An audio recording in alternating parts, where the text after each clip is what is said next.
প্রায় এক শতাব্দীর বেশি সময় পর আবারও সৌদি আরবে ফিরতে যাচ্ছে সিংহ। বিপন্ন ও বিলুপ্ত প্রায় ২৩টি প্রজাতির প্রাণী পুনরুদ্ধারের বৃহৎ উদ্যোগের অংশ হিসেবে এশীয় সিংহকে দেশের একটি বিশাল রাজকীয় অভয়ারণ্যের গহীন বনে ছেড়ে দেওয়ার পরিকল্পনা করছে সৌদি আরব। প্রিন্স মোহাম্মদ বিন সালমান রয়্যাল রিজার্ভের প্রধান নির্বাহী অ্যান্ড্রু জালুমিস বলেন, অবাধ শিকার ও মানব হস্তক্ষেপের কারণে প্রায় ১০০ বছর আগে আরব উপদ্বীপ থেকে সিংহ সম্পূর্ণভাবে বিলুপ্ত হয়ে যায়। তবে প্রাচীন শিলালিপি ও পাথরের খোদাই করা চিত্র থেকে জানা গেছে, বিলুপ্ত হওয়ার আগে অন্তত ১০০,০০০ বছর ধরে এই অঞ্চলে সিংহ মুক্তভাবে বিরাজ করত। এই পরিকল্পনা বাস্তবায়িত হলে ভারতের পর সৌদি আরব হবে বিশ্বের দ্বিতীয় দেশ যেখানে বন্য এশীয় সিংহ থাকবে। বর্তমানে ভারতের গুজরাটের গির অরণ্যে প্রায় ৯০০টি এশীয় সিংহ রয়েছে।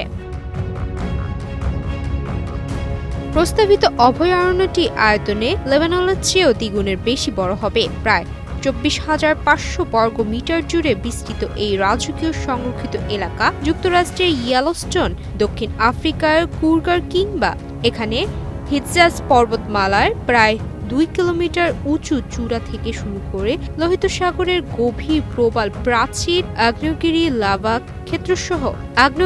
লাভা ক্ষেত্রসহ রয়েছে ১৫টি ভিন্ন বাস্তুতন্ত্র। অভয়ারণ্যের আশেপাশে জনবসতি তুলনামূলক কম। উপকূলীয় ছোট শহর আল ওয়াজ ও দুবা ছাড়া পুরো এলাকায় বসবাস করেন মাত্র ২০,০০০ মানুষ। তবে জীববৈচিত্র্যে অঞ্চলটি অত্যন্ত সমৃদ্ধ। এখানে প্রায় ৩০০ প্রজাতির পাখি ও স্তন্যপায়ী প্রাণী এবং সমসংখ্যক উদ্ভিদের আবাস রয়েছে।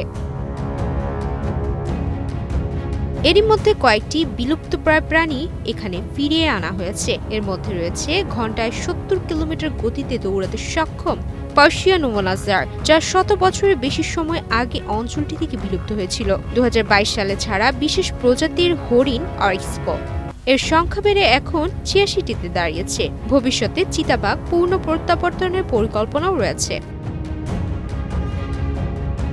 তবে সিংহ পূর্ণ প্রবর্তন নিয়ে কিছু বিতর্কের আশঙ্কা রয়েছে।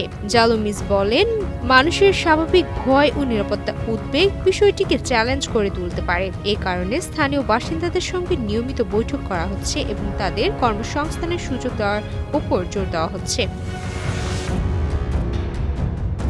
সৌদি আরবের ৮টি রাজকীয় অভয়ারণ্যের অন্যতম এই প্রকল্পকে বিশ্বের সেরা মরু অভয়ারণ্য হিসেবে গড়ে তোলাই লক্ষ্য বলে জানিয়েছে জালুমিস। তিনি মনে করেন, এই উদ্যোগ সফল হলে জীববৈচিত্র্য সংরক্ষণের পাশাপাশি সৌদি আরবের পর্যটন খাতেও নতুন দিগন্ত উন্মোচিত হবে। সুমাইয়া মিতু, বাংলাদেশ প্রতিদিন।